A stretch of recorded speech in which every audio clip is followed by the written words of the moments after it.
Hey guys, what's going on? It's the NRL Fanatic coming at you round number 7 from round number 6. Good to be back. We're fighting fit. This week's video, we're going to do a pretty straightforward, simple one.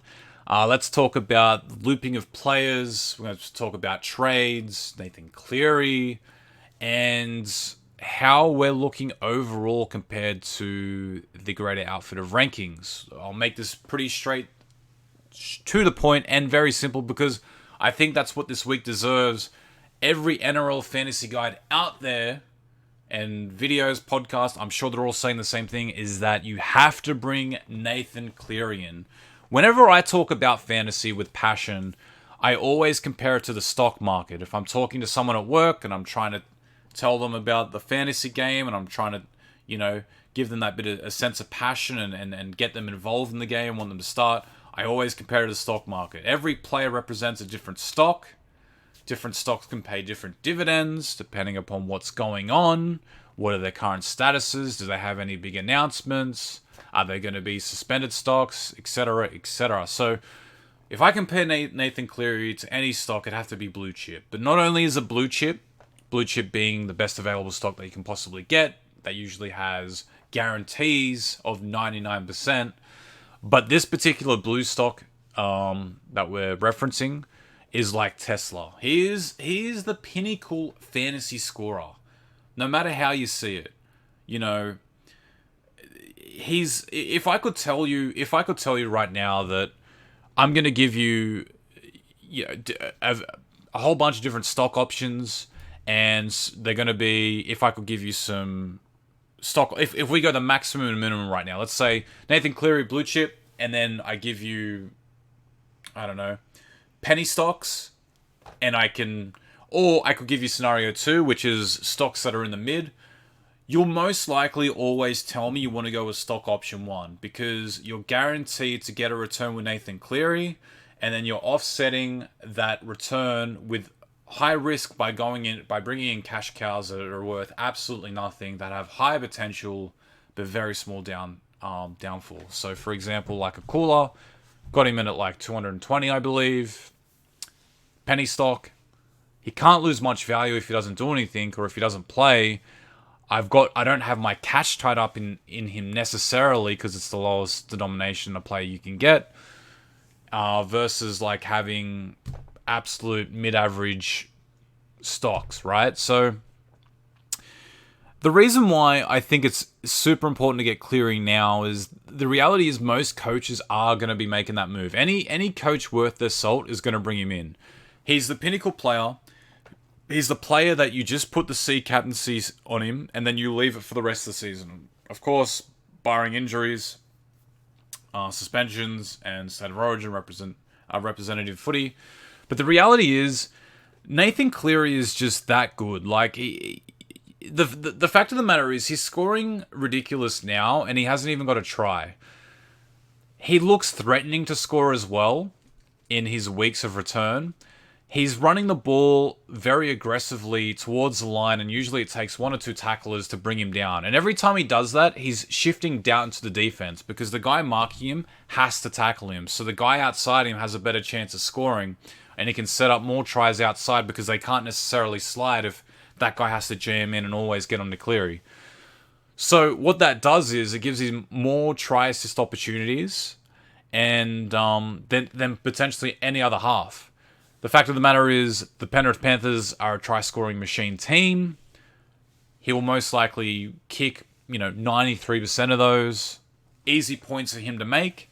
And the fact is, he's been threatening the line so much that he's bound to score. I guarantee in the next 3 weeks, he will score a try. If not this weekend.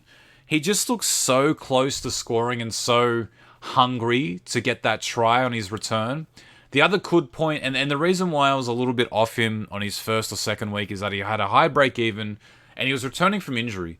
Sometimes, and we saw this with Tommy Turbo across the many seasons that we've been doing fantasy, is that sometimes when a player gets injured, they come back. Maybe it might be a little bit early. Maybe they still have that niggle, and then, a tackle or 2 can reopen up that injury with that Pandora's box being a bit of an issue for that player. The fact is, Nathan Cleary has run the ball really hard, been tackled. We can see that he doesn't have any problems. He's not clutching onto anything. There's been no reports of a minor injury. So we're happy to bring him in now. We're happy to pick and stick. And so for me, what I had to do to bring him in was cash out someone below, and then bring him in for someone who was relatively high. So I brought him in for Kurt Mann. I think Kurt Mann had peaked. He has a break even of above 50. He's most likely not going to go up anymore. Yes, he has been consistent. I would love to keep him on, but I needed to. This is the only way I could make this work, is that if I took Kurt Mann out, and I needed a cheapie, but I also didn't want to settle on any cheapie. I needed a cheapie in my fullback line that I thought stood a chance of actually doing pretty well in fantasy. So we brought Martin in, who's filling in for Tessie New. New seems to be out for quite some time, if not the remaining part of this season. So Mann may have the spot. The only threat to him is that if he plays bad, Cobbo's probably going to be pushed back to fullback. That's our only concern. But the fact of the matter is, Mann covers both half and wing fullback, and he's only 300 grand. There are a couple of other cheapies that we could have got. You can even bring in Sean Russell for the Parramatta Eels, who returns round 8 to 10 is guaranteed a spot. Who's 283, and I think he's got a very low break even of below 10. But the reality is, I need someone now, and I need to take a bit of a risk. Martin doesn't have a lot of coaches that believe in him. Less than 3% ownership. I'm hoping that he does well. It's the only real way I could have made this work. I would have loved to have brought in Taff instead, but Taff was just outside that band for me. So this is what I've had to settle on. We'll see how he goes. They are up against the Bulldogs round one for his first round back. So I'm kind of hoping that he capitalizes on that, gets some through balls, gets involved. Maybe with a weaker defense, can possibly get a try or a line break if he's looking to run onto the ball. That would be ideal for me. But I think you have to bring in Nathan Cleary. I think now's the time.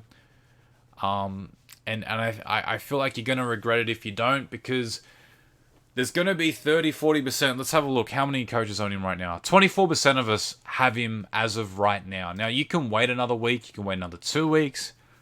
But I just think you're going to be putting yourself in a bad spot, because I would assume that if he does what he did last year and what he's done for the first 2 weeks back, is that we're going to expect him to be solid and that he should outscore most players out there. He'll be in the top 10 scorers, I think, week in, week out. That's what you want to see, if not the highest, consistently. So you just want to chuck on the C, leave it.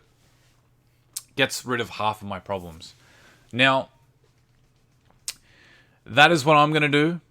I'd love to hear for those of you who are going against that. If you're deciding not to go with Nathan Cleary, why?